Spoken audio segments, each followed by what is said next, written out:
that this day will be the last, and tomorrow we all can go home free, and all this will finally end. Palestine, tomorrow will be free.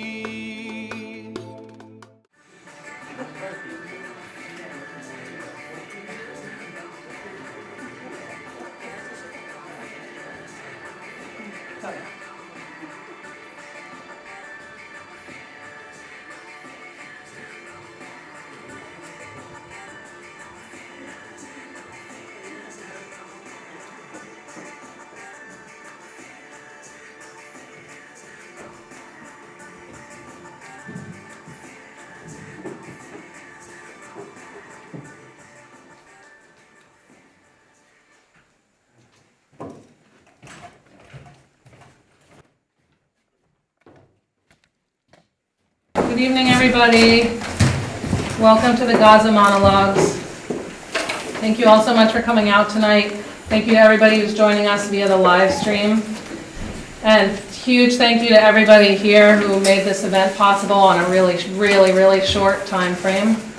And the biggest thanks of all to the ASHTAR Theater in Ramallah, Palestine, and the people who wrote the monologues that you're going to hear tonight, for sharing their stories and for offering the invitation and the support, particularly the ASHTAR Theater, to be able to make this production possible. I'm an organizer of this event. I'm just going to share some brief remarks before we start. Safety notes to start. Please keep your masks on for the duration of the performance. In case of emergency, you can exit the way that you came. There's also an emergency exit here in the middle of this wall, and there's an exit behind me. You can either go out through that outdoor stairway the way that most of you came in, or you can go up these stairs in the lobby and exit through the gallery upstairs. If we have an emergency and we have to evacuate, we're all going to meet up in front of the River Garden. So please exit the building, go out the alley, turn right on Main Street, and let's all gather in front of that big glass building. We have some volunteers present as a safety team to keep us all safe tonight and offer de-escalation support if that's necessary. You can identify them. They're all wearing light yellow armbands. And we also have trained medics on site here tonight. Just some organizational notes. In your program, you're going to find information about the ASHTAR Theater, which originated the Gaza Monologues, and you'll read more about the origins of the Gaza Monologues if you want to. The ASHTAR Theater is also running a psychosocial relief campaign to which they've asked people who are staging this production and attending it to contribute in lieu of copyright fees. So please do donate. We're asking for a suggested donation of $5 per person, but more is obviously extremely welcome. And you can read more about that program in your program. You can read more about that program in your programs. Or online at thegazamonologues.com, and that URL is also in your program. And on the back, there's a list of Palestinian-led national organizations to support and contact information for your reps to keep calling, keep pressuring for a permanent ceasefire and the end to U.S. aid to Israel. I want to give a little bit of context for this performance. Today, November 29th, is the International Day of Solidarity with Palestinian People, which has been observed since 1977. Since the Nakba of 1948, there has been a systematic global effort to silence Palestinians and to prevent Western audiences in particular from seeing their humanity. This has been exacerbated by the war on terror in the last few decades, which has encouraged Americans to perceive Arabs and Muslims as inherently dangerous and guilty. Since October 7th of this year, the silencing effort has gone to new extremes. 51 Palestinian journalists have been killed in Gaza. Electric and internet networks have been targeted to prevent people in Gaza from broadcasting what they're experiencing to the outside world. And allies across Western Europe and the US have lost their jobs and been doxxed for speaking out in support of Palestinian freedom. Amidst all of this, it's incumbent on us to remind ourselves that all Palestinians, not only children and young people, should have the right to tell their stories and to live in freedom. In the spirit of that goal, I want to read a statement from Hisham al-Artani, one of the 3 Palestinian young men who was shot in Burlington last Saturday. It's important to recognize that this is part of the larger story. This hideous crime did not happen in a vacuum. As much as I appreciate and love every single one of you here today, I'm but one casualty in this much wider conflict. Had I been shot in the West Bank where I grew up, the medical services that saved my life here would likely have been withheld by the Israeli army. The soldier who shot me would go home and never be convicted. I understand that the pain is so much more real and immediate because many of you know me, but any attack like this is horrific, be it here or in Palestine. This is why when you say your wishes and light your candles today, your mind should not just be focused on me as an individual, but rather as a proud member of a people being oppressed. The monologues that you're about to hear were written in 2010, following the Israeli attack on the Gaza Strip in December 2008 to January of 2009. During the 22 days of those attacks, at least 1,380 Palestinians were killed, and at least 5,380 were wounded. 31 young people who survived those attacks, ranging in age from 13 to 18, wrote these monologues about their experience of living under siege. Those who are still alive today are roughly the same age as I am. Before each monologue is read, you'll hear the name of the writer, their age at the time it was written, and their current location, if that information is available. And for those who are currently in Gaza, bear in mind that as of yesterday, according to Al Jazeera, 1.7 million of 2.2 million people have been displaced. At least 36,000 have been injured. At least 15,000 have been killed. And 6,800 are missing. Before we start with the first monologue, we're going to play a brief message from the executive director of the ASHTAR Theater and the creator of the Gaza Monologues. In the interest of time and the quality of the live stream, we're asking you not to applaud between monologues. Please remember to turn off your phones. After the first 15 monologues, we'll have a 5-minute intermission, and then we'll resume with the remaining 16. Thank you again so much for being here and for listening. The people of Palestine are relying on our solidarity for their survival.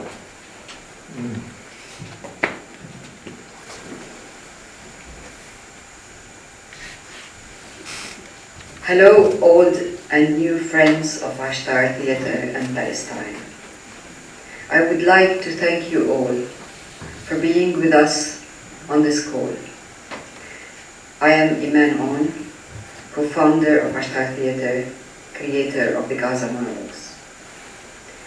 When we did the Gaza Monologues back in 2010, we thought that that would be the first and last war on our people in Gaza. But alas, it did not work out. Therefore, there was another war, and another, and another, and it continued on and on and on for the last 17 years. At the moment, with all that you have seen in the media, and all that you have done in your countries, in your cities,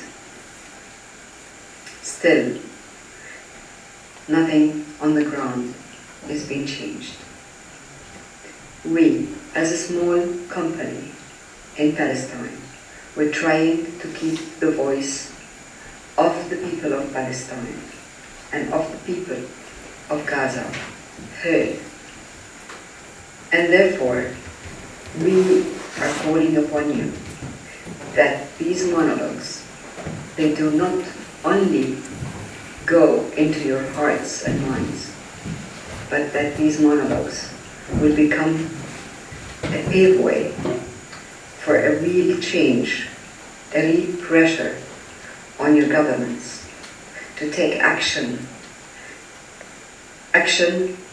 that will bring justice and long-lasting solution for a sovereign state for Palestine, that the world will all agree to have and will all recognize the state of Palestine.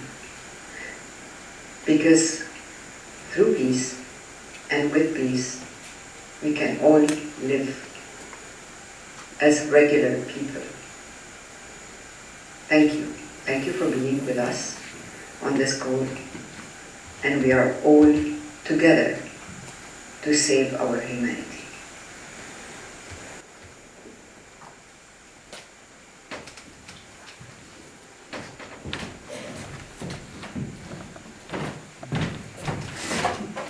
The first dialogue is by Ahmed El-Ruzi, age 17, currently in Gaza.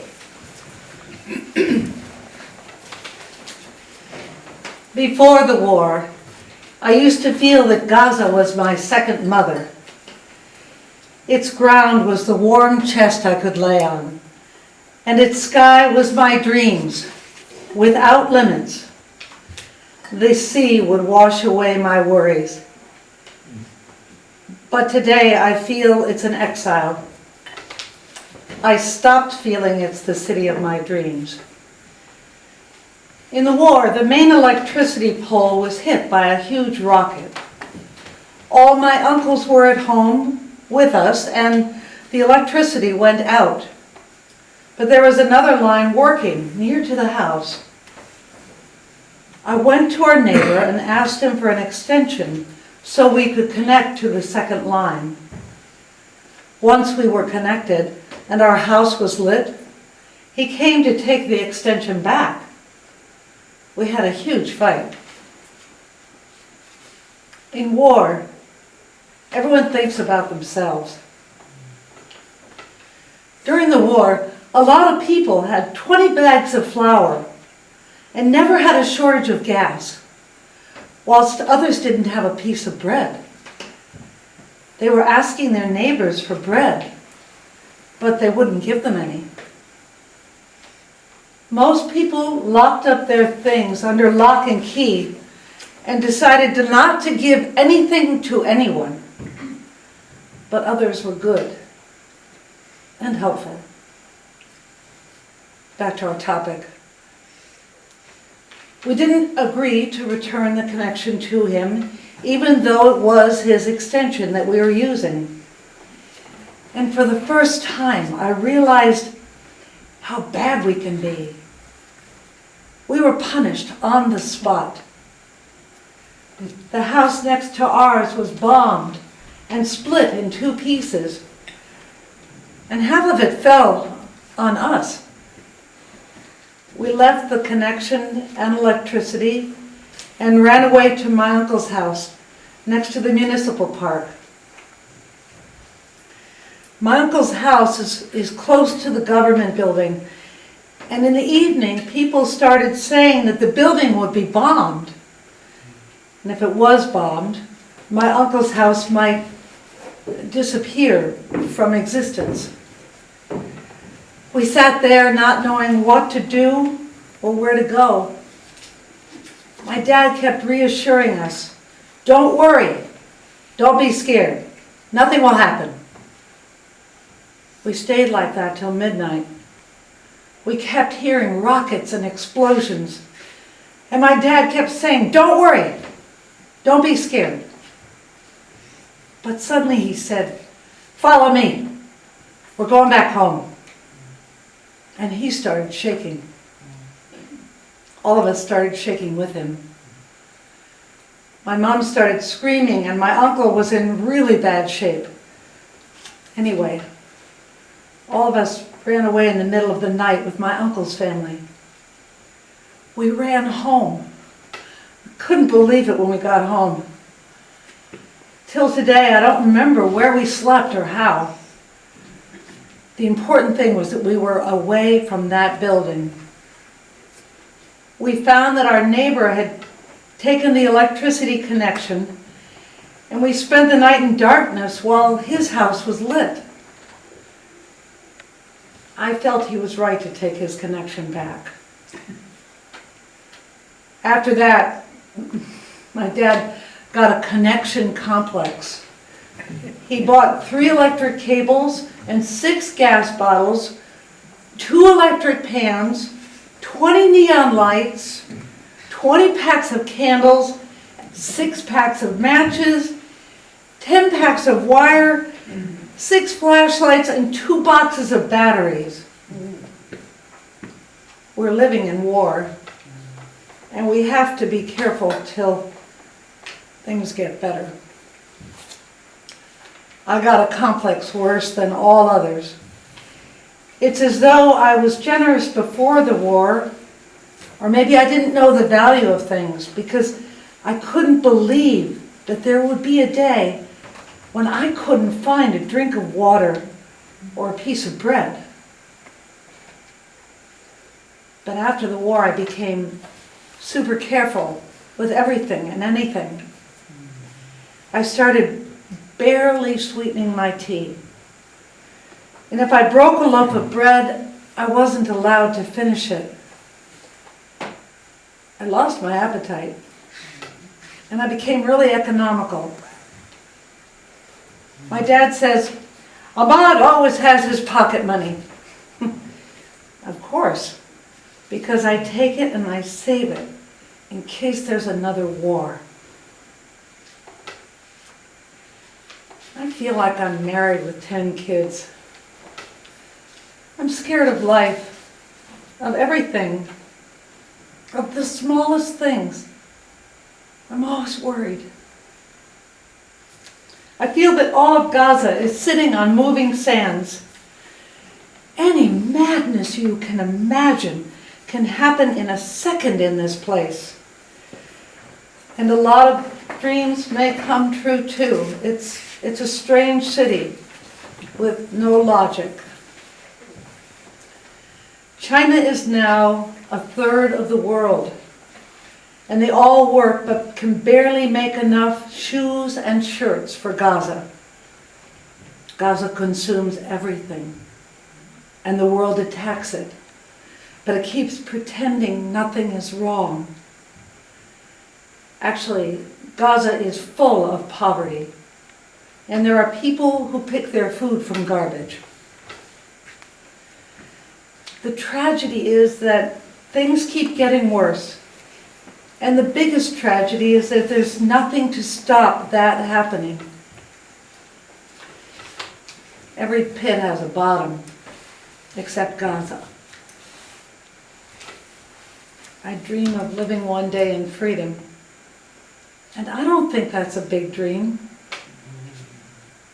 But it's hard to come true. My dream is also to end the Palestinian division, which is giving us schizophrenia. I'm tired of thinking, but I can't stop it. We have to plead, and God will provide. And to you folks, goodbye. Second monologue is by Ahmed Taha, age 14, currently in Gaza. All my life, I thought Gaza was the biggest and most beautiful city in the world. But once I went with my dad to Jaffa and came back with my head spinning. After that, I felt that Gaza was the size of a needle hole and wasn't beautiful. And it keeps getting smaller and worse. No one can breathe, and on top of it all, we're not allowed to travel. Every time I walk the streets of Gaza, I suffocate. Jaffa's picture won't leave my mind. I ask myself, where are we? We're so far from the rest of the world. That's why I'm always at sea, because I feel it's not from Gaza. I keep writing my name on the sand, and the waves come and erase it. Before the war, I wanted to be an electronics engineer. But since the war, I hate going to school. I feel I won't be anything important in my life, and even if I will, so what? It's all the same in this city. Am I going to be the prettiest flower in the garbage heap? When the bombing began, all the schools in Gaza went home, except us. The principal wouldn't let us leave. The kids freaked out, and in a second, they went out into the schoolyard. The weird thing is, that I'm in the Zaytuna school, the one near the Ministry of Passports, which got hit first. With the first hit, a piece of a rocket flew into the biggest tree in the school and sliced it in two, like a sugar cane. As soon as we saw it, no one stayed at school. Students, teachers, or the principal, we fled for our lives. I thought the only martyr I would see in the war is the tree. But as soon as I got home, there were 4 martyrs in our street, as though waiting for me to say goodbye to them. When I was done with that, 3 more martyrs from the same family arrived in our street. And as soon as we buried them and returned, our neighbor's house 2 houses down the street was bombed by the army, and the house was wiped off the ground. Everyone died. I felt the most sad for the little girls. I felt the war was targeting me alone out of all the people in Gaza. All day I'd been seeing martyrs. In the Shifa hospital, I saw a sight I will never forget. Hundreds of corpses, one on top of the other. Their flesh, their blood, and their bones all melting on each other. You wouldn't know the woman from the man or even the child. Piles of flesh on the beds and lots of people screaming and crying, not knowing where their kids are, their men or their women. That night, I came home from hospital and was awake till morning from fear. I thought that it would be only that night that I couldn't sleep. But till today, I see them in front of me and I can't sleep.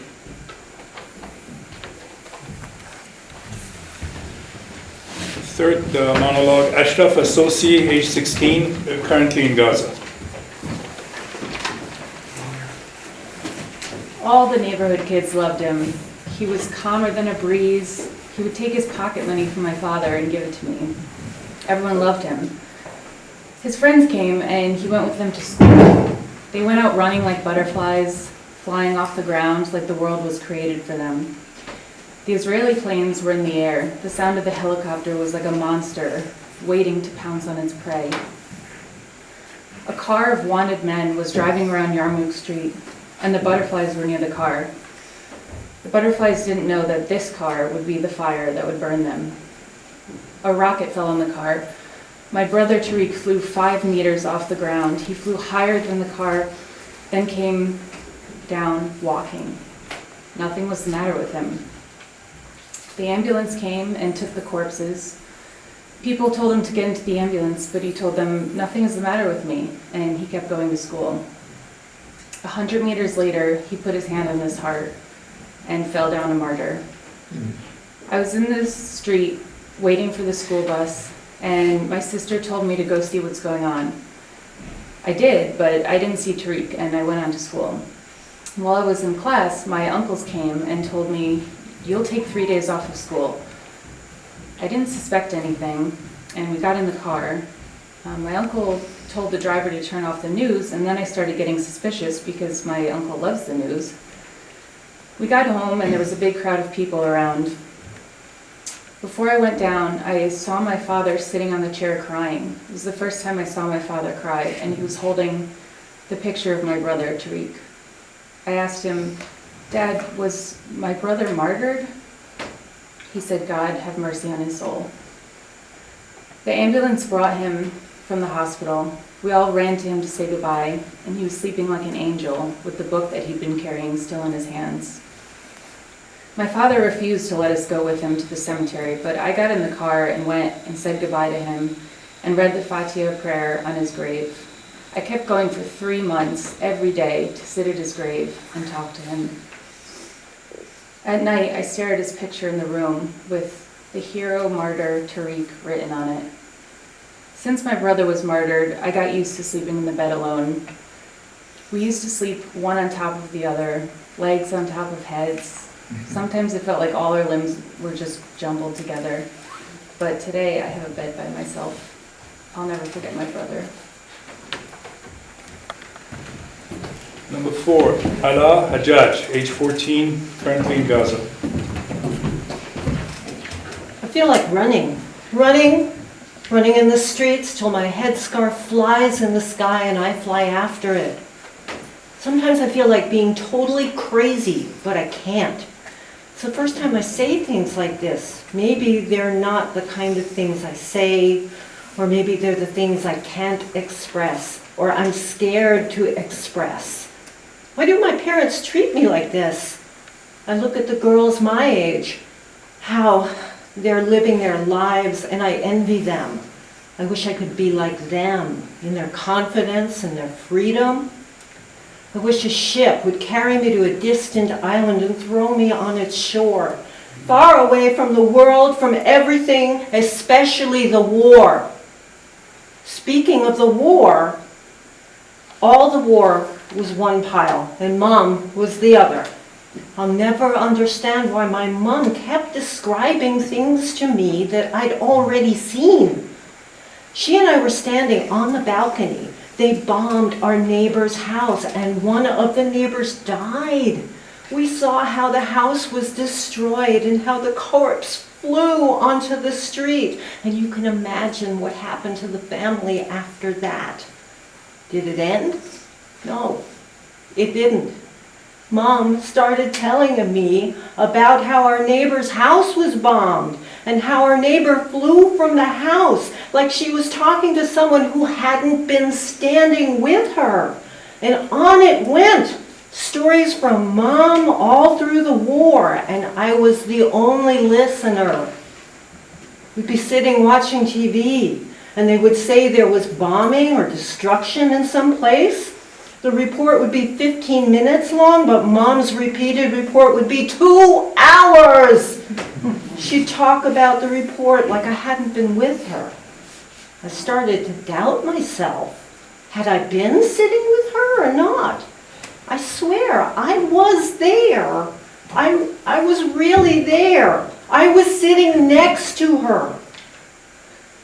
Anyway, thankfully Mom isn't with you, otherwise she'd give you a headache with her stories.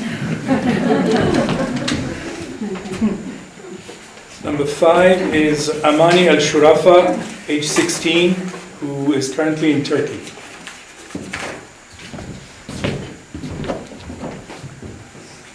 Gaza is a plane carrying people and traveling towards the unknown, landing neither in heaven nor in hell.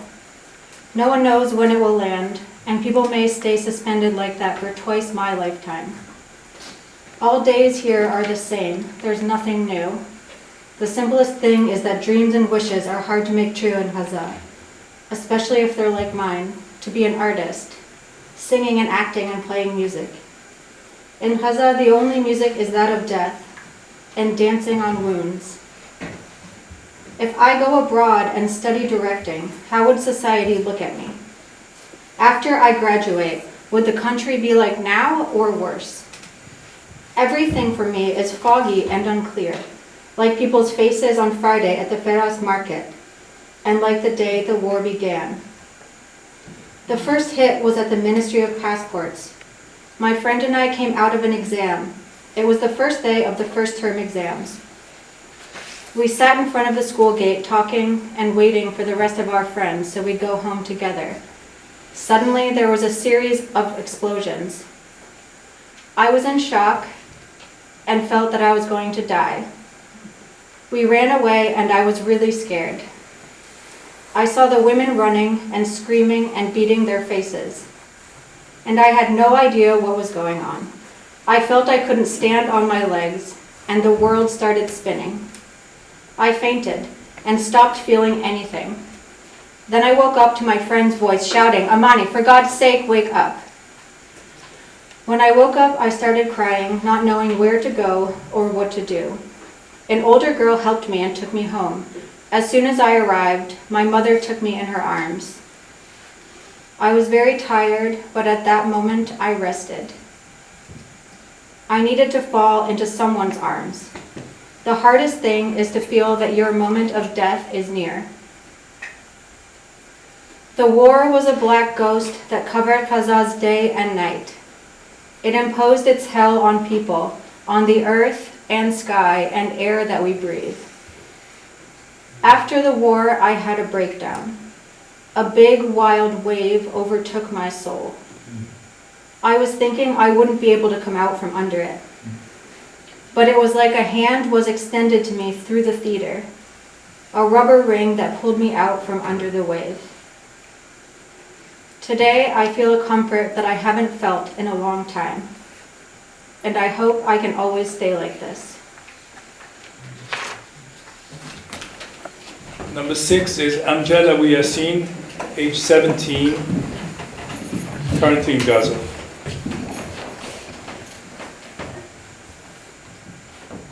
The day before the war, Gaza for me was joy and happiness, trips and going to the sea.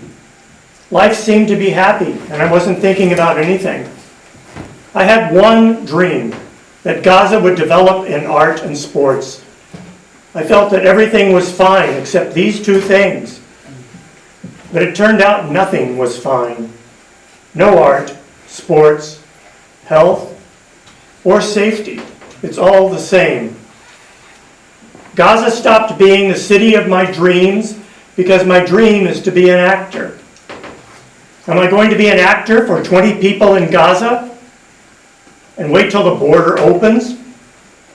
If it was in my hands, I would try as much as possible to reduce wars, death, and violence. It's a shame for every drop of blood that falls on the ground. I hate the silence and the abnormal tolerance of the people. I wish all Gaza would wake up tomorrow and walk the streets, shouting loudly, "Enough!" When the war started, we were playing football, and the atmosphere was strange. The sky was red. Suddenly we heard the sound of a plane. I've never heard a sound like that. We were all scared and lay on the ground, waiting for death. After that, we heard the sound of a loud explosion meters away from us. We started looking in each other's faces and silently saying goodbye. Turned out the bombing wasn't meant for us. It was targeting a car of wanted men on the road above. But we kept lying down, waiting for that second rocket. And all I could think of was my two older brothers who were with me.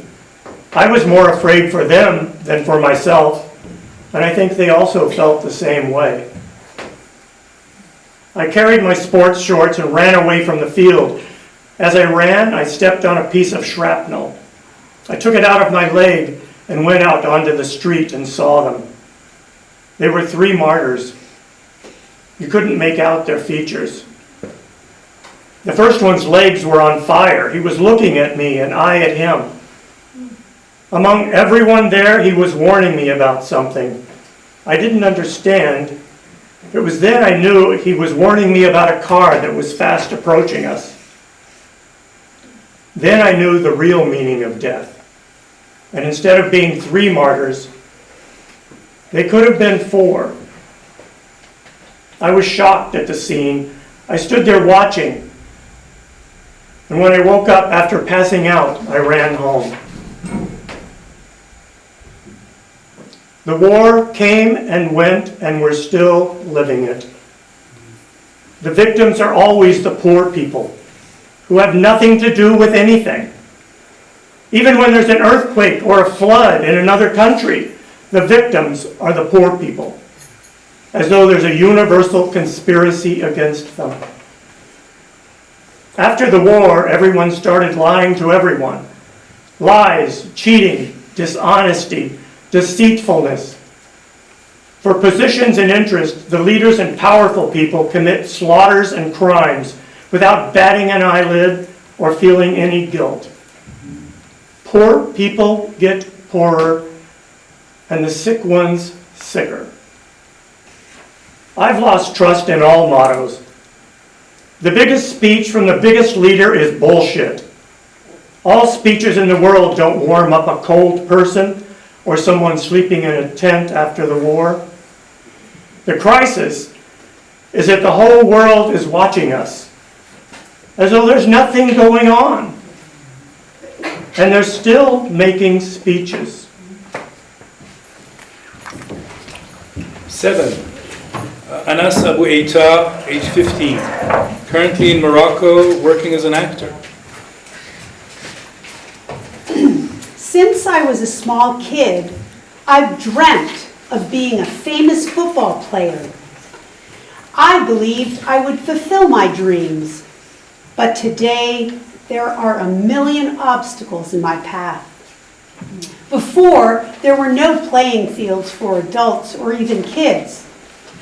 Then the siege came and made everything worse. If I was the Prime Minister, I'd pay most attention to the Ministry of Youth and Sports. I would build playing fields everywhere, especially in schools, and I'd let the students play freely, not be kicked out by the school guard. I'd abolish all club fees and preserve all parks. But dreams, security, hope, and the future are all words that lose their meaning in a city that kills the smallest dream possible. I was a goalkeeper, and my friend Mohammed kept telling me I'm going to get a goal. But I always stopped his goals. On the 7th January 2009, a day in the war, I was sitting at the door of our house, and it was foggy, and someone came to tell me, "Your friend Mohammed was martyred." Of course, I didn't believe it. I went looking for my friend, and I was really scared of the idea of death.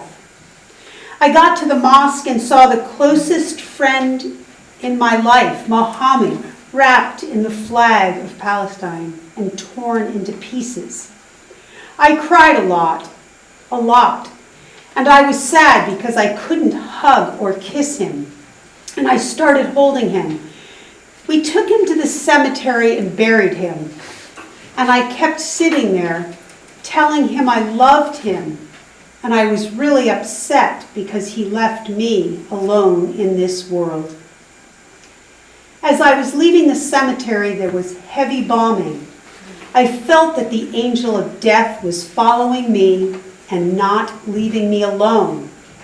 But thank God, I'm still alive. Number 8 is Ihab Elayan, age 16, currently in Gaza.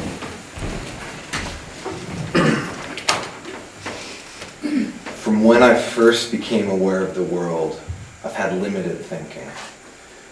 Life for me was to be born, grow up, get married, have kids, work, raise them, feed them, educate them, marry them off, and then die. But after the war, I found that life is much harder than that. It turned out that every small step we take has a million knots behind it. I'm scared of not finding work when I grow up, because wherever I go, I see men sitting in front of their houses with nothing to do. It's what scares and saddens me the most. That's why kids in Gaza took responsibility and were denied their childhood since birth. My mother always used to say, "Ehab is the best one of my kids," because I was always at home, never had any problems. When the war started, my father locked us up at home because of how scared he was for us. 2 hours later, I was bored. I went out to walk around our house, but this time the walk was different. I was afraid to walk near the cars in case they were bombed. And all the time I kept looking up at the sky in case a plane would come and bomb me without me knowing. I was terrified, even though the Saftawi district didn't see a lot of activity. I went back home running as though from something terrifying and stayed at home till the war was over. After the war, my life changed a lot. My relationship with people and the neighbors improved. I became known to the men of the neighborhood and started playing checkers with the old people. I started spending all my time outside the house. Can't stay inside for a minute. And my mother stopped saying, "Ehab is the best one of my kids." I discovered that I didn't exist before the war, but after the war, here I am. God protect me. In the city, breathing its air, singing, dancing, and crying with it. And life is rolling onwards. 9 is Tamir Najim, age 17, currently in South Gaza.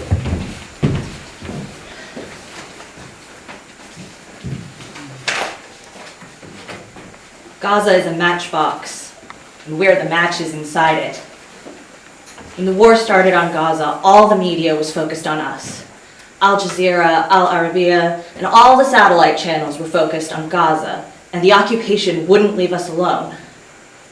The whole world became busy with Gaza and what's happening in it.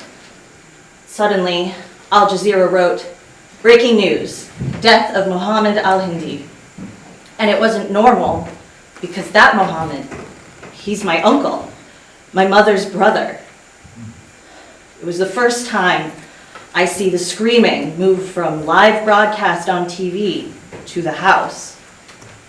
Screaming and yelling and tears, all of it mixed up together, and it moved from our house to the street, and my mom fainted.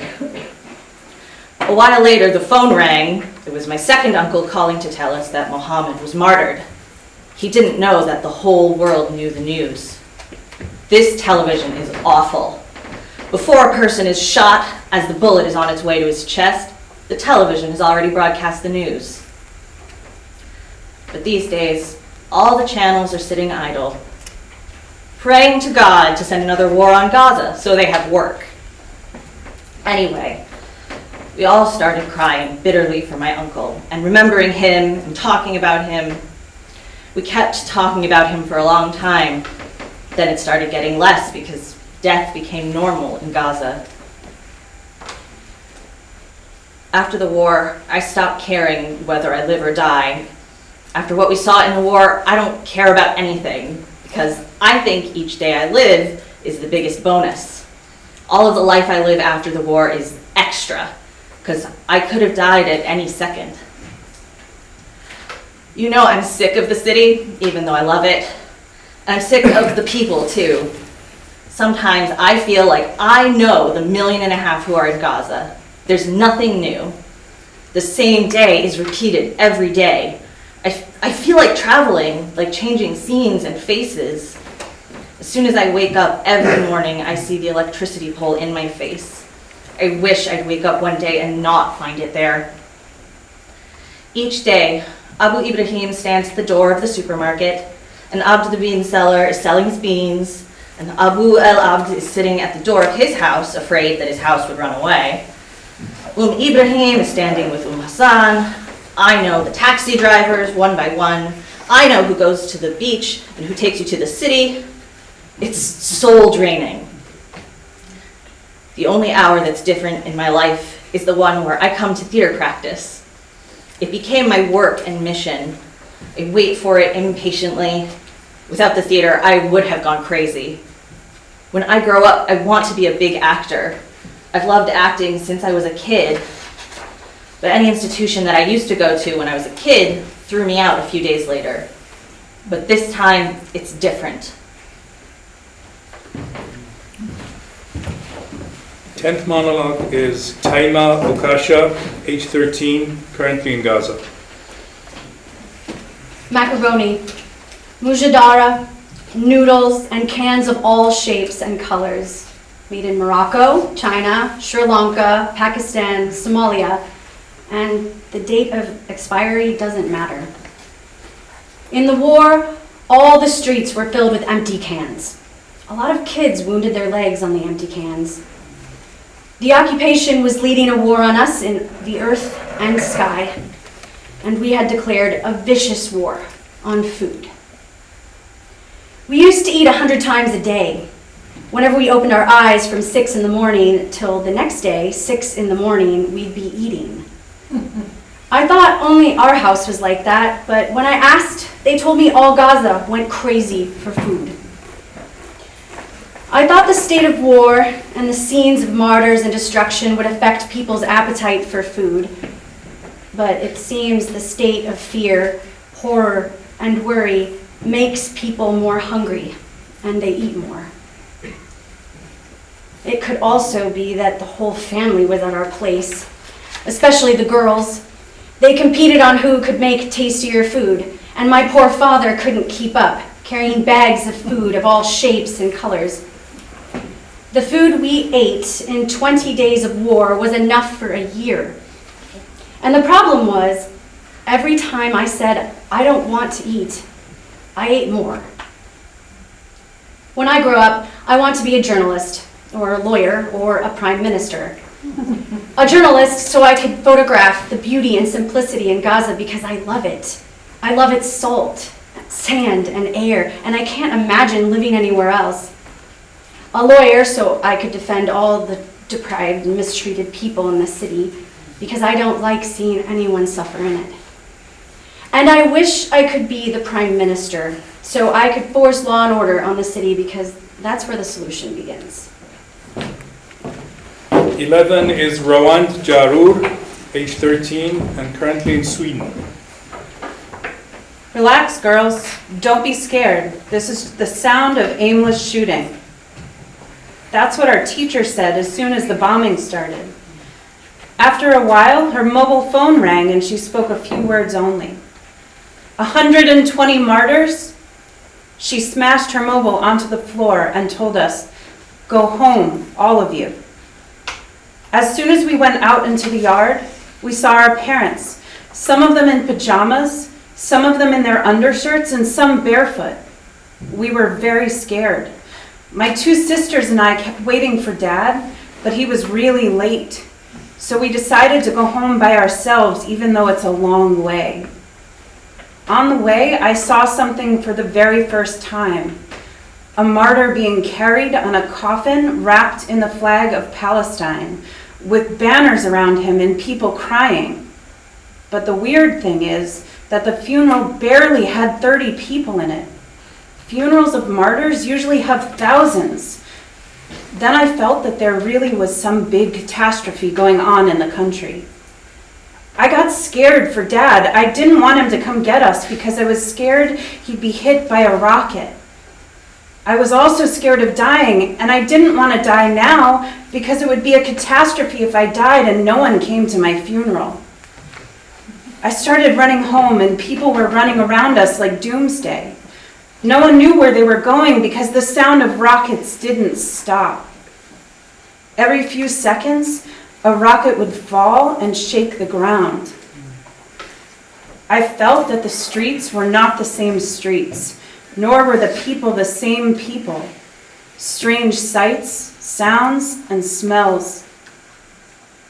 After the war, a lot of things changed inside me. I started hating going to the bathroom. From the second I go in, I can't wait to come running out. Because all the time in the war, I was afraid they hit a rocket on our house when I'm in the bathroom. In there, one would be in great focus, and you know the rest. I also started hating the morning line at school. When the war started, I was in the line. That's why today I feel the minutes in the line are the hours of fear and worry. All school for me is in one pile, and the line is another. I started having terrifying dreams. All night I have a conflict within myself between desire to sleep and fear of nightmares. Sleep became a monster hiding behind my eyelids. I stay like that till morning. I don't know when I slept and when I woke up. I want to become an actress. And this is a hard dream to fulfill in Gaza, especially for girls. I tell myself it's a shame for people in Gaza to be deprived of my talent because I could become an important actress. But if they don't want me, to hell with them. I'll go to any country and act there. Gazans are deprived of everything anyway. It doesn't stop at theater. Sometimes I think people in Gaza can barely find food. How are they going to go to the theater? You know, I wish I could live in a civil, democratic society with peace and 20 cinemas and keep watching movies and flying in my imagination and dreaming.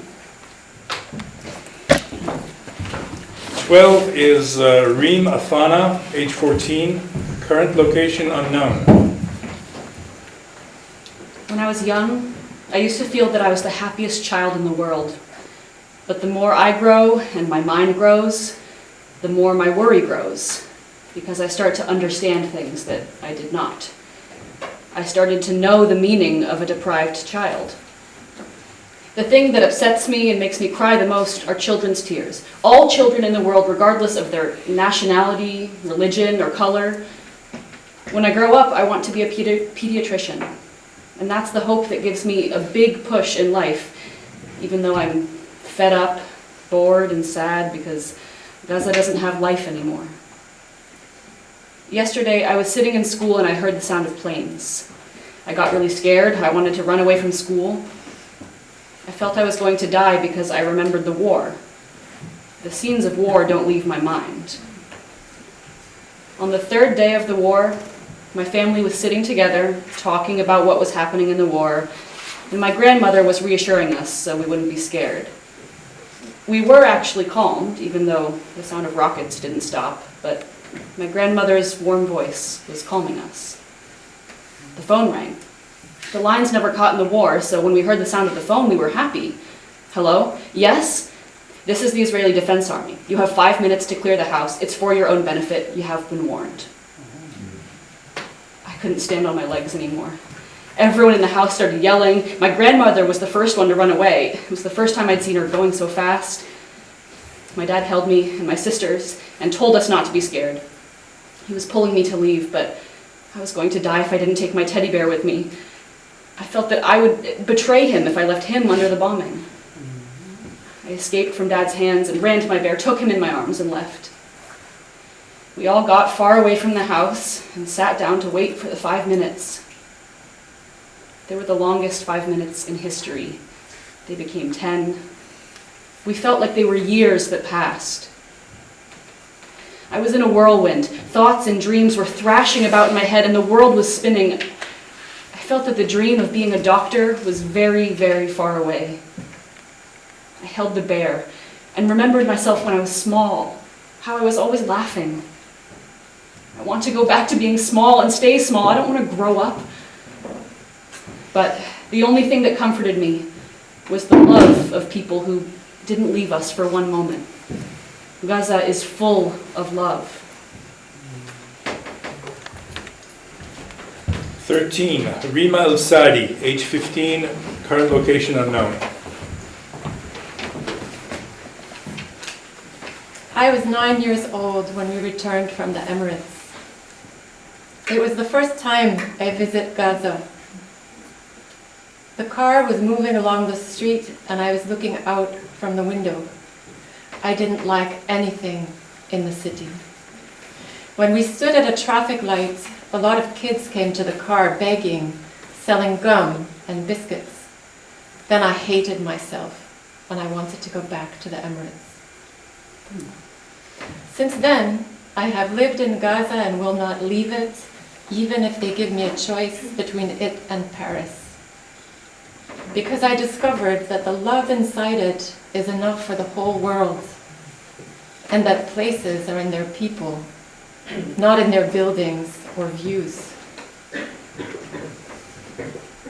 Mom always talked to me about Gaza when we were in the Emirates. I liked it before I saw it, but once I lived in it, I liked it more. It has details that Mom didn't see. But it's such a pity. All it needs is safety to be the most beautiful city in the world. In the war, the Taqwa Mosque and the Noor Mosque were bombed, and after that, the house of Abu al-Qaraqa. And the Abu al-Qaraqa house is our topic. They're our neighbors, and the Israeli secret services threatened them with bombing. People told us to live on the bottom floor. It's safer. So when they bombed the Abu al-Qaraqa house, it won't hit us. We went down to the first floor and waited for the army to bomb Abu al-Qaraqa's house. But they bombed the Noor Mosque instead. All its windows, doors, and stones flew on us while we were in the apartment. I was very injured. All the doors fell on my head. Of course, there was screaming, and the house was in a total mess. The next day, we had a family meeting and decided to go back to the upper flats. And we did. We moved to the top floor. But this time, they hit the Taqwa Mosque. All the glass and stones flew on us in the top floor. So we decided to go down to the bottom floor because it's safer. And we sat and waited for the army to bomb the Abu al-Qarqa house. And that night, they really did. They threw the first rockets, then the second, but it didn't explode. And if they threw another rocket and hit the one which didn't explode, the whole neighborhood would have been wiped out. And people would have said, here was Abu al-Qarqa's neighborhood.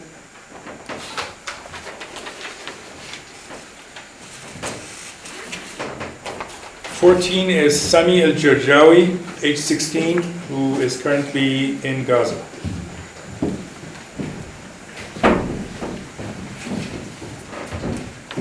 The hour that I hate most in the day is 12 noon. Every time the exams start, I feel that the war will start again. I can't answer any of the exam questions, and thoughts keep floating around in my head till I'm sick of them. I ask myself, is what's happening to me normal, or am I sick? People say the Sea of Gaza washes all pain, but my pain is bigger than any sea. Because the last time I was at the sea, I was with my friend. We swam, we played, we had fun. But now I can't go to the sea anymore. The Talatini Street is near the petrol station. And petrol was dear to the people and expensive. It was a big deal to have a liter of petrol. There was a war going on, and people were afraid to buy anything. My dad sent me to buy petrol. After I bought it, I went to the house of my friend Zaki, who lives near the station. I was missing him a lot. I hadn't seen him for more than 10 days. I got to his house and I was in a hurry because my dad wanted me to return quickly with the petrol. I went inside their house without knocking on the door. His mom considers me like her son and me too. I said hello to her and to my friend. I hugged him, I kissed him. I said hello to his brothers, quickly left. When there were 20 meters between me and their house, I heard the loud sound of the plane. And after that, the sound of a rocket falling on my friend's house. People started screaming that the house was bombed. I couldn't believe it. I looked back at my friend's house and I saw fire and smoke coming out of it. I'd never seen anything like that. I went back running to our house. When I got there, my dad told me, your friend died. No, he didn't. Everyone started telling me your friend Zaki died. I didn't believe them. That's why I didn't go to the funeral, or the hospital, or the cemetery, because Zaki did not die. I always talk to him at night. Well, not exactly to him, to his photo. I'm very upset with him because he doesn't come visit me. And I also stopped visiting him at his house. I'm sure he's not dead, and I'm sure there will come a day when we meet. Then I'll blame him because I miss him so much. I have another friend living in Russia. He always tells me about Russia and the freedom and safety that he lives in. I feel that I'm not living. I start wishing that I would dive in the sea and keep diving till I come out and find myself in Russia. 15 is Sujud Abu Hussein, age 15, currently abroad. What I love most in Gaza is people's kindness and simplicity. And what I hate most is the political party fanaticism. Sometimes I feel there's a contradiction between all this love and kindness that people have and this evil that controls the surface. If it was in my hands, I'd solve the problem of Palestinian division tomorrow. In the war, they assassinated a big Hamas leader. All the media in the world covered the incident, but the whole world was in one valley, and we were in the other. Because Modi and Saloma, my young brothers and dad, had gone to our land that's next to the Hamas leader.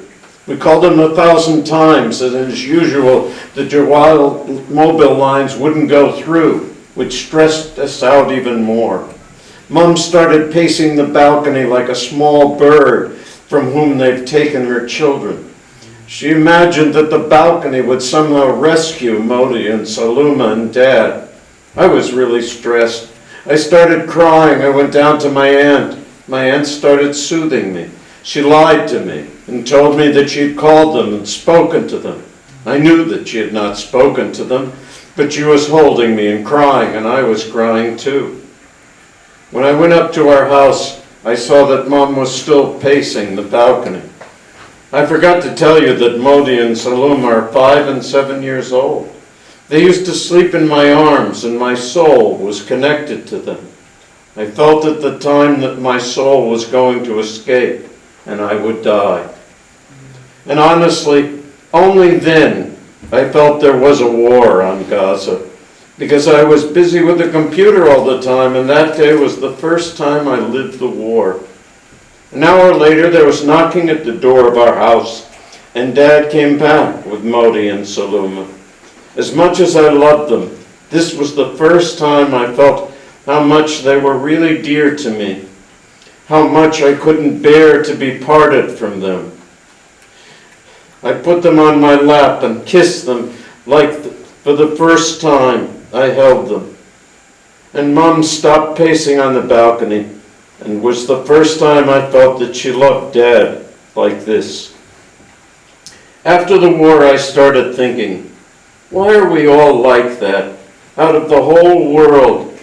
They took our land and threw us out of our homes, and because we are defending ourselves, all this happens to us? There's no water, no electricity, no phones, no petrol. What are we to the world?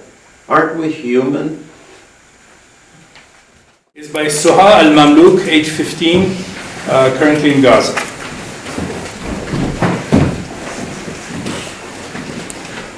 Every day Gaza changes. That's why my dreams always change. And each time I make a step forward, I go 100 back. In the first hit of the war, I was going home from school and didn't know the road. Suddenly, a man stood in front of me and asked me, "Where's your house?" I told him and he took me home. I went down to the house quickly and asked my dad, "Why didn't you come get me?" My mom said, "It's normal, dear, go study." I told her, "There are no exams, the war started." In the afternoon, they hit the government building near us. My mom said it's normal. We are used to what is happening to us. We went running to the neighbors, each one looking out for himself. After minutes, the neighbors' relatives started coming, and the house became packed with more than 100 people in it. But still things stayed normal for my mother. In the morning, Dad went to buy bread and stood in line for 6 hours, coming home with 1 pack of bread. Each of us got half a loaf, and still my mom said normal. In the evening, my parents decided to go to the hospital and visit the injured, and I went with them. In the hospital, we saw many corpses. There were 4 on each bed, under and on top of each other. Only then my mother said, "This is not normal." The war isn't over. The war is big, and my fear is to grow up with it. I'm always scared of a new war. If a balloon bursts, I'm scared. If a car hits a strong brake, I jump 20 meters. And if a small kid yells, I start yelling with him. I stay up all night waiting for a new dawn. But each morning that comes does not differ from the one that passed.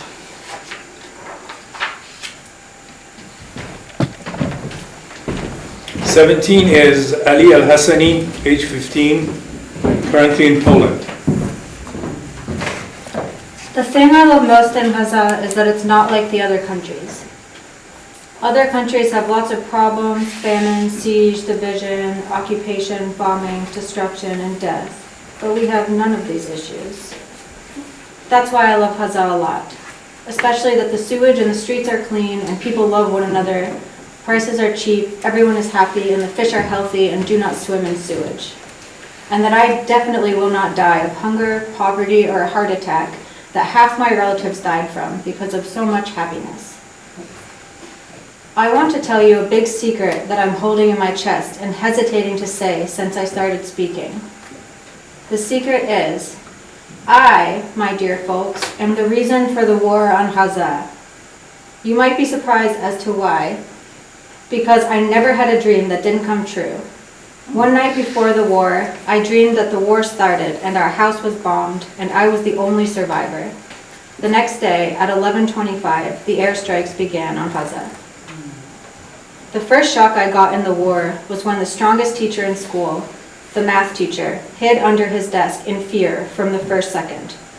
I thought, if the strongest teacher hides under the desk, well, what do we do? A lot of kids peed themselves. I started screaming, and everyone started screaming with me. I was screaming for our house, that I was sure was destroyed, and for my family, that I was sure was martyred. I went out running in the street, wanting to rush home to my family, but I waited for 2 hours for a car to take me, and in the end, I went home walking. All the way, I was imagining our house destroyed and my family dead. I got home and found nothing was the matter, and my family were taking down the windows so they wouldn't break from the pressure. But till today, I'm scared they will bomb our house. That's why, and you can ask my mom, I sleep with 3 mattresses under me so that when there's bombing, the mattresses will absorb the hits and nothing will happen to me. I hate dreaming, but dreams are not in our control. I think that Ali, that's me, before the war is different from Ali after the war, who is a new person that I'm trying to discover. Before the war, I didn't know anything about politics. I didn't know the head of state from the prime minister. I never listened to news, but today I became a political analyst. Al Jazeera this morning, midday, this evening, harvest of the day, harvest of the week. I started following all of these programs and discussing them. I started feeling that politics and news are very important in our life because they are what kills us and what gives us life. And also because I want to be the first to know if there's going to be another war. 18, Fatima Abu Hashem, age 14, and currently in Gaza. When I talk to Palestinian kids in Europe, I feel sorry for them, and I don't want to be like them, because they're in diaspora. They plant their dreams in a land that's not theirs. Dreams grow with the people in the country. I love life, love to play, and love people.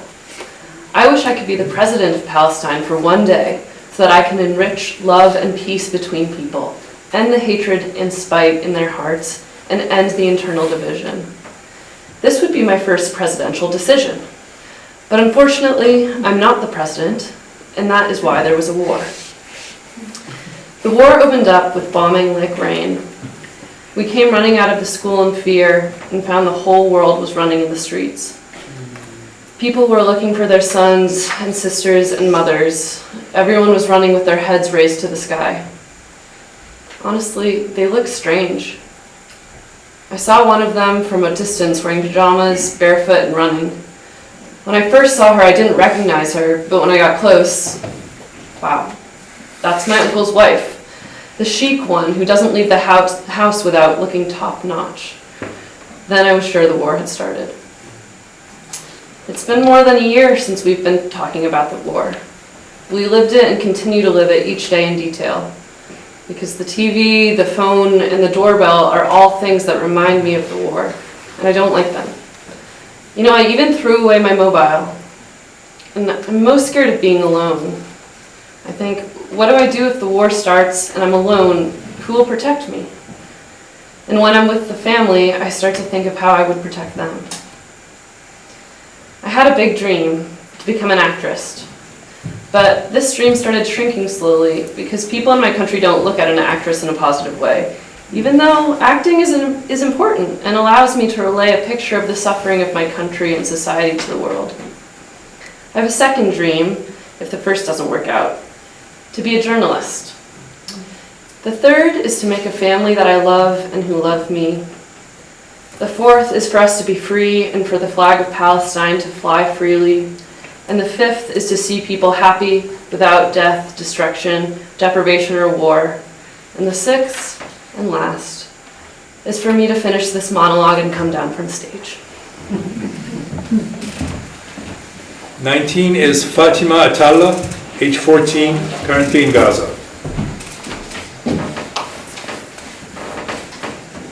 The fish of Gaza fled, but the people, they couldn't flee. They opened the sewage into the sea, and if the sea could talk, she would say, "Shame on you, what you are doing to Gaza and to me." Instead of institutes of music and acting, Gaza became an institute of shooting and killing. I'm naturally very fearful these days. I'm afraid of cockroaches, little birds. I worry day and night. The first day of the war, all the girls went home except for me. I was the last one to leave school. I was just sitting there shaking. I couldn't stand on my legs. Finally, I felt that if I didn't help myself, no one else would.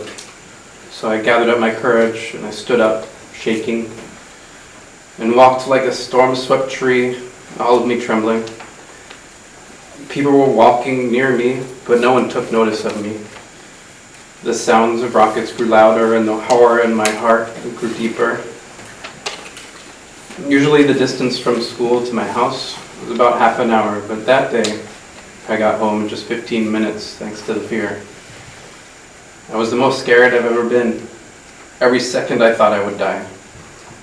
It was the first time I felt this dreadful loneliness, even though the streets that were full of people. I got home and stood at the window.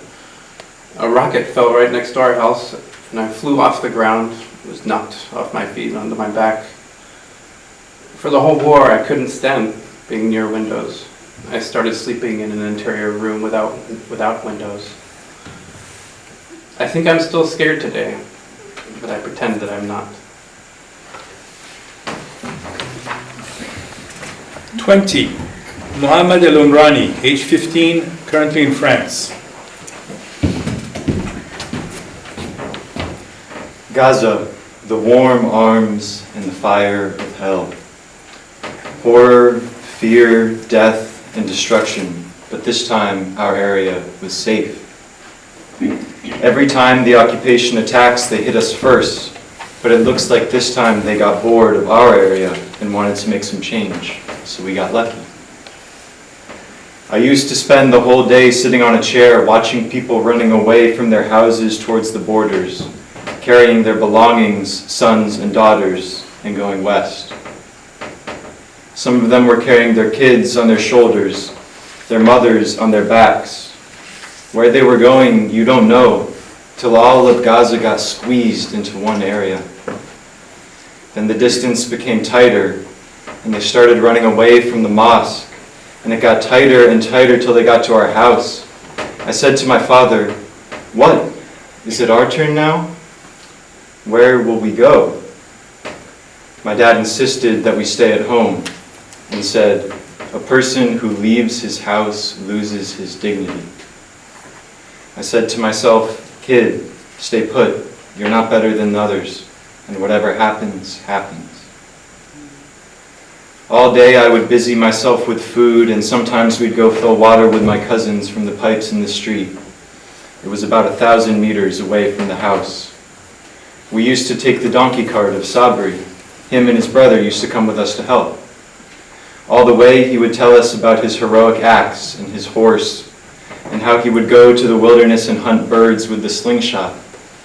I never carried a slingshot. It's scary. But the stories were nice, and in those days, entertaining, despite our fear. We used to talk so as to lessen our fear from being in the streets. When daytime was over and night came, we would say, The night has come with its worries. We couldn't even sleep. I used to sleep for 15 minutes and wake up for 3 hours. How can you sleep with the bombing going on? And we're lying in bed, waiting for our fate. Sometimes I'd look at the sky from the edge of the window and find the world so red with fire and smoke everywhere. And I'd ask myself, why is the whole world at rest and we're living in inferno? 21 is Mohammed Qasim, age 15, currently in Morocco.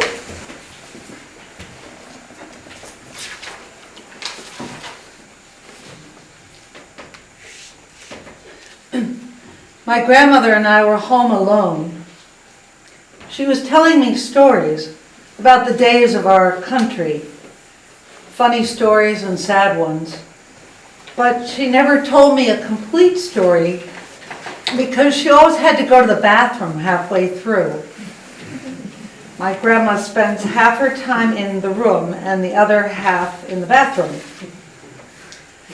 My parents came back at 10:30 at night and went to sleep straight away. I couldn't sleep. I was lying on my bed awake, writing my homework. Suddenly, I heard the noise of a distant explosion. I went to my parents' room and took the radio to hear the news.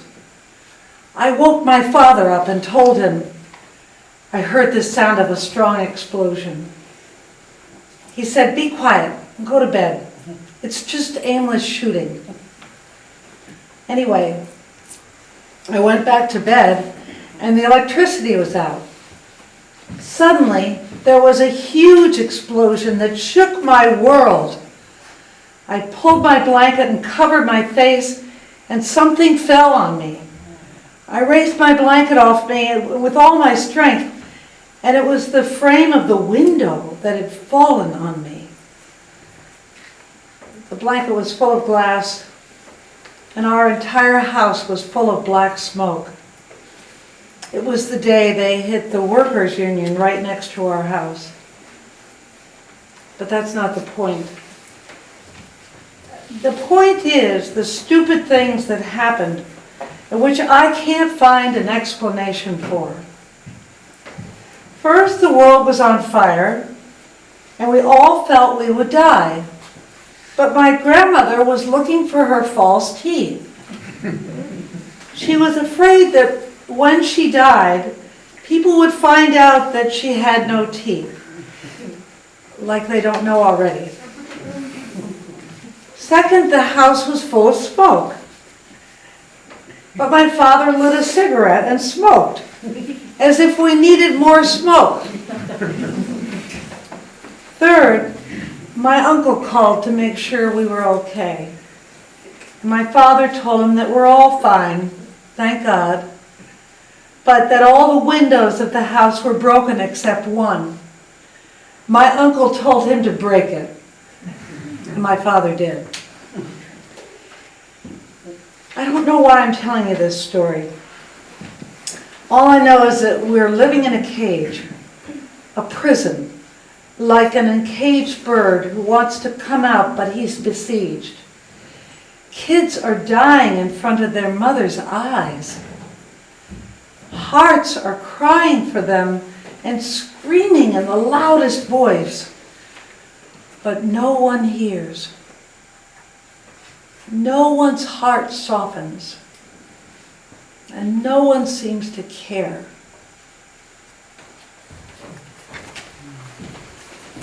'22 is Mahmoud Abu Shaban, age 14, currently in Dubai. You're going to call me crazy, nuts, cuckoo, go ahead. I don't care. It doesn't matter to me anymore. In truth, what's happening with me is not normal. I mean, losing trust in my friends is normal. Lots of people have lost trust in others. But what's driving me crazy is that I've lost my trust in shop windows and cars, in police stations and suspicious areas. In my personal philosophy, all of Gaza is a suspicious area. To make a long story short, everything that was hit in the war, I'm scared of going near today. I don't know how to walk down the street. I'd be walking on the right and get scared.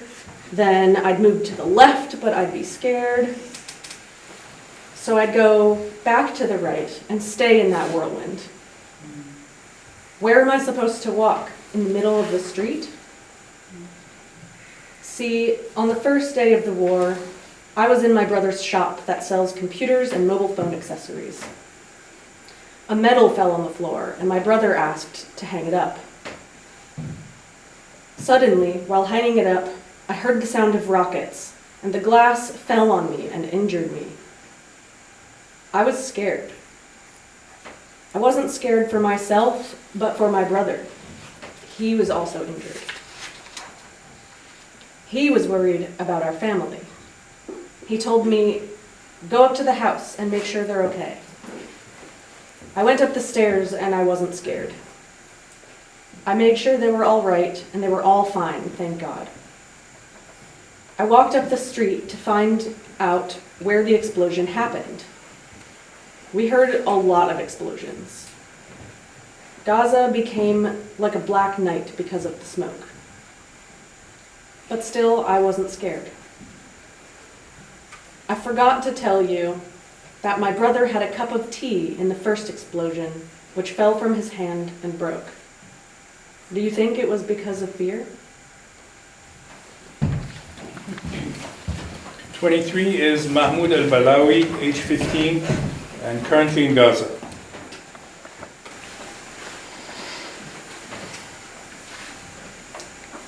I want to write the most beautiful words about Gaza, but I can't. I can't not see the poverty, siege, and famine, especially when all Gaza City flooded into Al Arish and emptied it from all goods in 2 hours. I can't not see the deprivation in every house, the fear and the sickness. When I became aware of it, I was sad about everything inside it, especially the kids and even the adults, youth, women, girls, animals, stones and trees. Everything in it is crying. I'm looking for nice words to say, and I can't find them. The sea is the only thing that helps me dream. When I stand on the shore, I can imagine Cyprus, travel to Paris, fly to Rome, all while standing in the same spot. I go around the whole world, and in the end, I land on my bed in our house in the middle of the refugee camp. I go back to the reality of Gaza, the dirty market, overflowing sewage, the carts, and what's on top of the carts, the suffocating smell, and the silent people who can't speak. When I look at the clock and it's 11:55, I start shaking, and my heart beats faster. I feel that the war started again. Not only the clock scares me, everything that flies does, even the flies. I can't tell anyone about my fears so they don't call me a wimp or a sissy. I'm most scared for my older brothers. When a fly lands on any of them, I feel it's going to kill him. I start shouting and I run away from the place. That's why I'm now escaping outside the house all the time, because of the many flies. 24 is Mahmoud al-Turk, age 16, currently in Gaza. Before the war, I was a child. But after the war, I discovered I'm not a child anymore. And that Gaza, unlike all the cities in the world, doesn't have children in it. When the war started, I was playing in the neighborhood and I found all the neighbors running away. I asked, "What's going on?" They told me, the Israeli army told the neighbors that they will bomb their house. I went running home to tell my parents. In less than a minute, we ran away from the house. We took nothing except the gas cooker because it's more expensive than gold in Gaza. I felt then that I'd never go back home. We went to my grandfather's house. The next day, the Israeli intelligence called my grandfather's house and told them they would bomb it. We ran out and went to my other grandfather, the father of my mother. There were 5 other families there, all my aunts, my cousins, and I became good friends. We'd stay up all night and talk about the war. I was tired and scared and wanted to go home and sleep on my bed and pillow. 3 days later, they bombed our neighbor's house. After the bombing, all the inhabitants of the neighbors returned to their homes, and I went back to my room, but I couldn't sleep anymore. I've been wanting to travel for a long time. I have an uncle in Canada who always sends me videotapes of him and with his family in Canada's parks, sea, shops. And in the background, the pictures are Canadian girls. Like I need that. It's like he's taunting me. I started dreaming of Canada day and night. That's why I now like acting.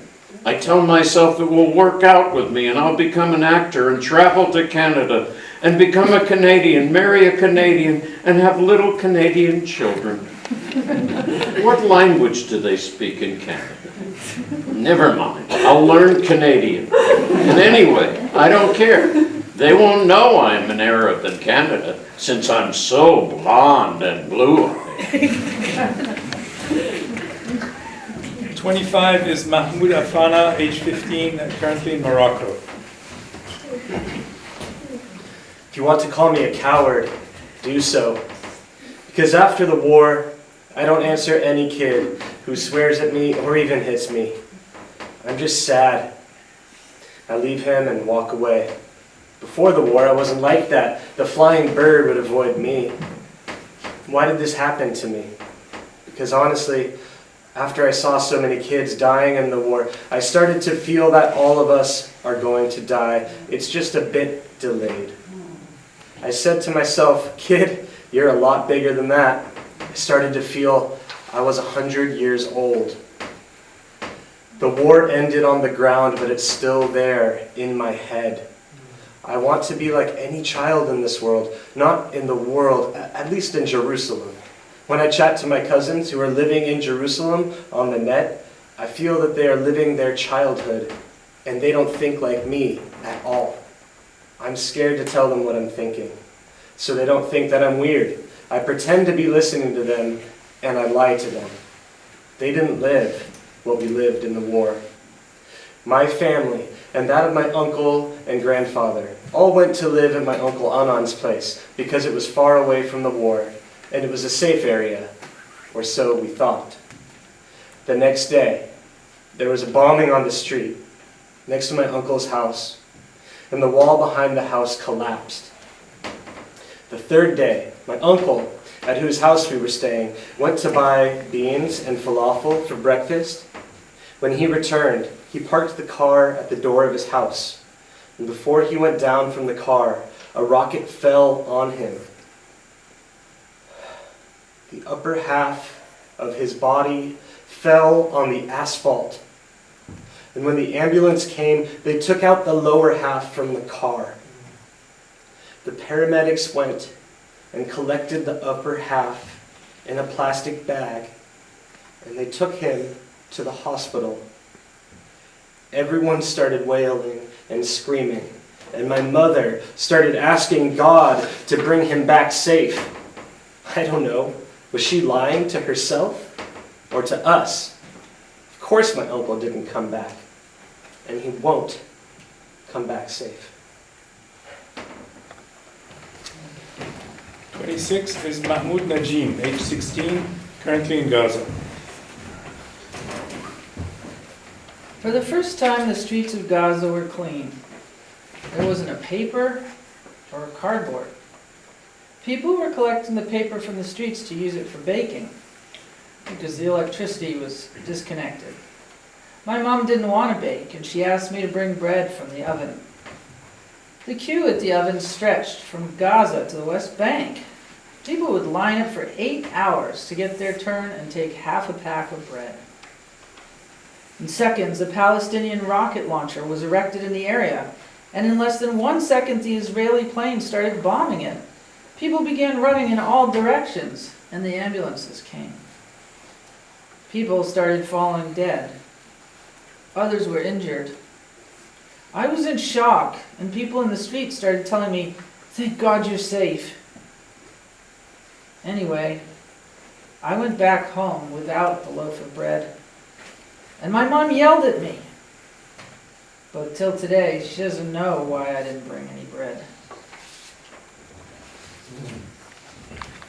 27 is Heba Daoud, age 15, currently in Gaza. When I was 5 years old, we went to Tiberias one day. It was a very beautiful city, like a paradise.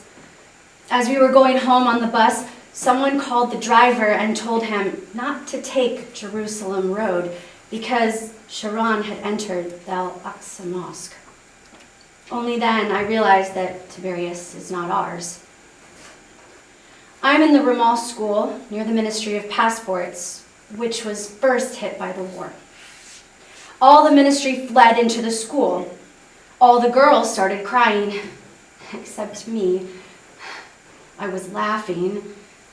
Until today, I don't know why I was laughing. When I went home and turned on the TV, I saw all the buildings around our school destroyed with corpses lying next to each other. I saw our school, but I didn't see myself on TV, and I thanked God. I hope there won't come a day when I'm on TV, because we don't get anything from it except death. After the war, I started knowing what people are thinking, even before they speak, and feeling from the look in their eyes what they want. I also started knowing things that I or someone of my age should not know. I became braver and started knowing how to speak properly, and my trust in people grew. Turns out the war had benefits. Would anyone believe that? After the war, I'm stronger and going to the future with more confident steps. 28 is Wiam Thierry, age 15, who died in Ramallah in 2020. What I love most in Gaza is Barcelona Park. I used to go there 3 times a week. I would spend the whole day on the swings, laughing and playing with my friends. But during the war, the occupation bulldozed it and destroyed it.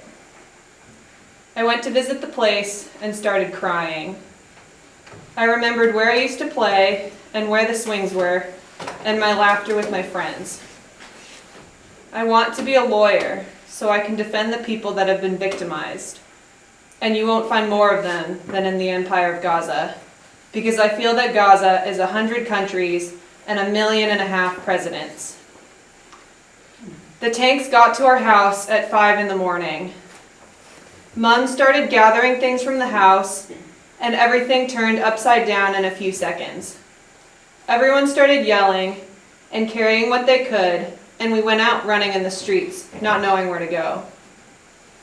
My grandmother said, "You can only go to the schools." And oh schools, our school is more beautiful than all schools. 100 of us used to sleep in one class. From the first night, I got into a fight with another girl about 1/4 meter and who was going to sleep in it.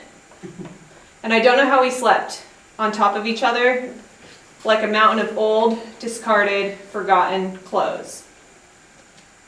3 days later, we went back to the house in the neighborhood, but a lot of things had changed.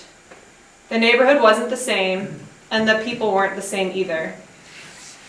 The biggest change in me is that I became a gossip. Honestly, I can't hold my tongue. Our theater trainer told me that this is normal in Gaza. All Gaza gossips about each other. But the difference between me and the people in Gaza is that they don't admit that they are gossiping, while I admit in my full mental capacities that I am a gossip. Sometimes I find no one to gossip about, so I gossip about myself. Number 29 is Yasmin Jarour, age 14, currently in Belgium. Our future in Gaza is obscure and unknown, like a calm volcano that can erupt at any second, as if we're on a boat without a captain in the midst of a raging sea. We go left and right, and no one knows where to lean. I hear that in other countries, childhood is sacred. The children live their lives without problems and fear, but Gaza's children are forgotten and outside the picture. They're the ones who feel the injustice the most, because society treats them like they're not kids. When it wants, it makes them adults, and when it wants, it returns them to being children. And most people deal with them like they're only bodies, not minds. When I see a child pedaling in the street or working in a shop, I imagine how the children of the world are playing, resting, and feeling safe. Honestly, my heart breaks for them, and sometimes I cry. Gaza has no tenderness and no childhood. A boy is born a man here, and a girl is born a bride. Dad, before the war, was a lot more tender with me. I wish he would take me in his arms like before, but God help him, he's probably worried too. Because in the war, we lost 5 dunams of land in a second. The field that's 60 years old was hit by a rocket from the Israeli army, which burned all the oranges in it. My father, my brother, and myself could have also died by that rocket, because we were close to the window. If Dad hadn't thrown me on the ground, all the shrapnel would have hit me. After the war, I visited Rafah Crossing and saw the flags of Palestine and Egypt next to each other, yet separated by a wire. I felt the difference between the two flags, and that this wire is the border of this big prison that we live in. I felt how stupid and unjust the world is, and I felt like breaking all the borders and ending all differences between races and religions, so everyone in the world would be brothers. My dream became to live in a safe country, even in a small village, in a distant island at the end of the world.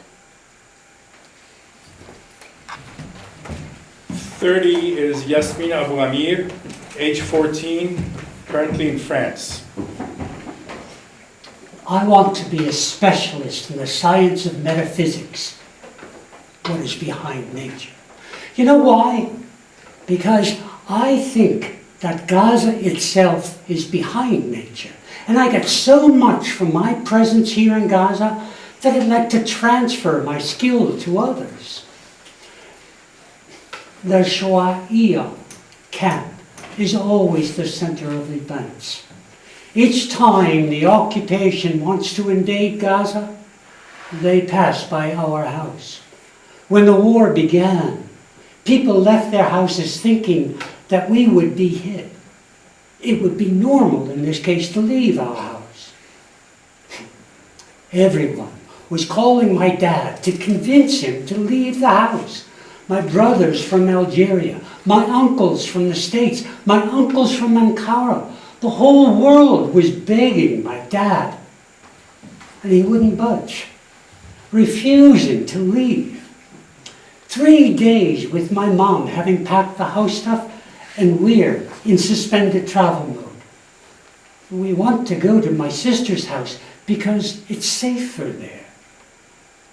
After we were exhausted from talking, he agreed, and he said, "You go, and I'll follow." How can we leave him? My mom was smart. She left the bread at home. And you know how dear bread was in the war.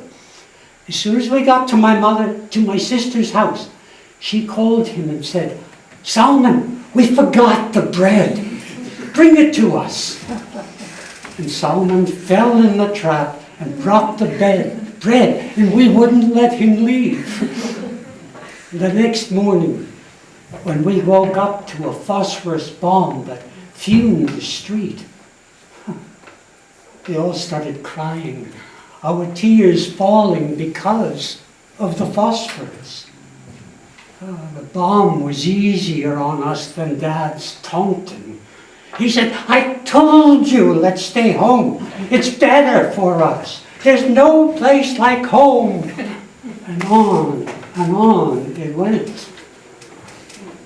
What added fuel to the fire is that the mosque and house next to my sister's house were destroyed in the bombing. And you can imagine what my dad did to us. He wanted to take us back home immediately. No sooner had he finished his words than we were told that the house next to ours was bombed and the front of our house ripped off. And for the first time, we all looked at Dad. We stayed at my sister's place. It became clear to us that wherever we were in Gaza, in the war, we were not safe.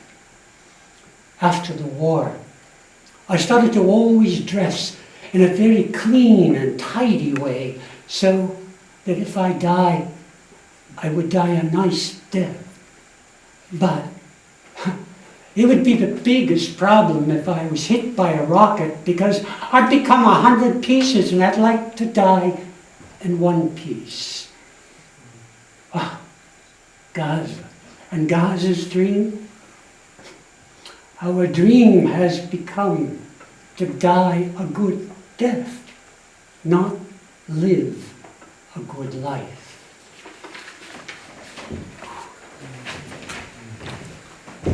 Our final monologue this evening is from Yasmin Katbe, age 14, who currently is in Russia.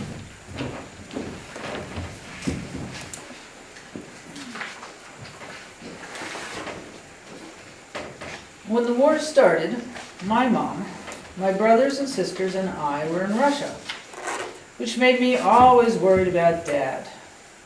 We wanted to leave Russia and to return to Gaza among our families to live the events with them. As soon as the war ended and the crossings opened, we returned to Gaza, and from then till today, we've been hearing stories of war. I couldn't sleep in Russia because of my worry about Dad. Before the war, when the mobile used to ring, and it would be from Gaza, we'd be happy and we'd race to answer it. But in the war, every time the mobile rang from Gaza, any number, whether we knew it or not, we'd say, "Dear God," and start looking at each other to see who would answer. After the war, a lot of things changed in me.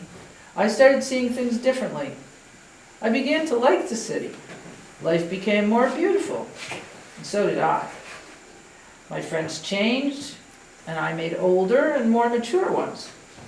I became very outspoken and brave, even in front of Dad, and I could face anyone. Mom and I, we became friends.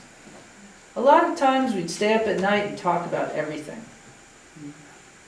In the future, if I grow up, and in Gaza it's an achievement to grow up, because death is standing at your doorstep, I want to be a children's caretaker and defend their rights.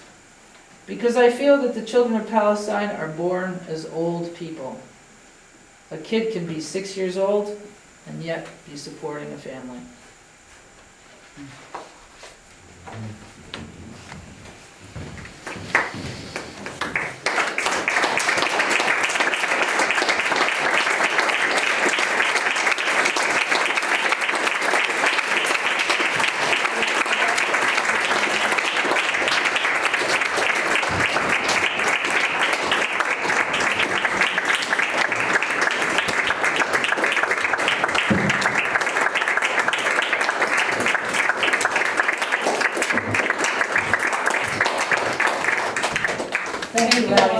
Thank you all so much for coming. Thank you all. That was,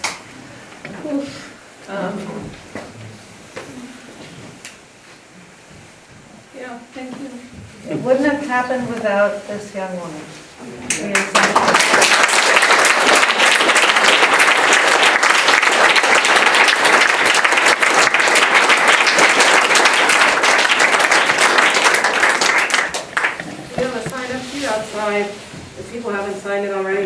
want to leave your email. We're going to send out the recording of this performance and some other resources, and hopefully make more connections to keep organizing in the struggle for a free Palestine. So thank you all. Thank you.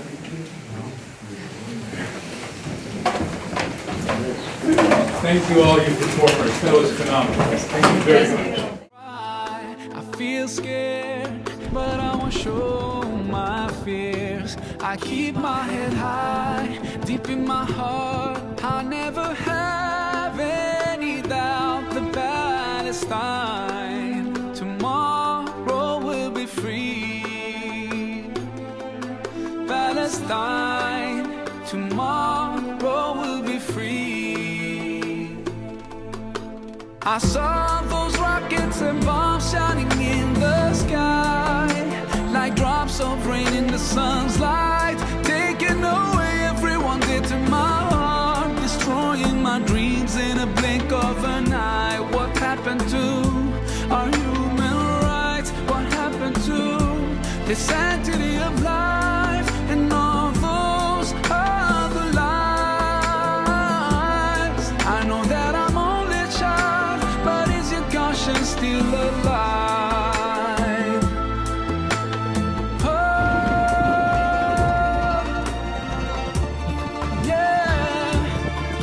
I will caress with my bare hands every precious grain of sand, every stone and every tree. 'Cause no matter what they do, they can never hurt you. 'Cause your soul will always be free.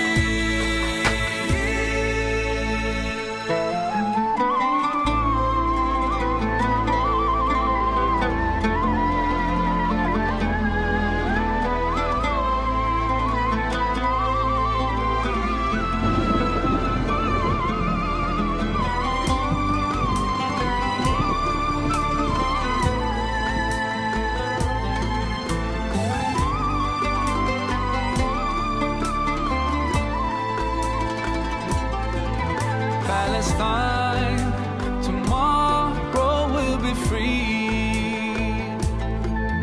Palestine tomorrow will be free.